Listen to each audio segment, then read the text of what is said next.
Merosotnya nilai tukar rupiah terhadap dolar Amerika hingga menyentuh level Rp14.000 per dolar Amerika berdampak pada berbagai kenaikan barang elektronik di pasaran.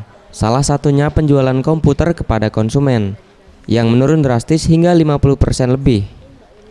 Menurut keterangan beberapa karyawan di toko komputer di salah satu mal di Palembang yang ditemui Senin 24 Agustus 2015 mengakui dengan adanya kenaikan harga dolar ini tak dapat dipungkiri pada harga terhadap penjualan komputer juga mengalami kenaikan dan sangat berpengaruh sekali terhadap penurunan penjualan. Harga untuk ini karena pengaruh dolar. Kalau untuk karena dolar naik sih memang ngaruh kayak untuk penjualan sekarang ini memang penjualan lagi menurun. Biasanya itu kita setiap bulan itu bisa capai itu minimal 70%, tapi sekarang itu jauh dari jangkauan Kak. 50% aja itu belum tentu. Oh, dampaknya sangat terasa sekali ya, karena pada beberapa bulan ini omset kita jadi menurun.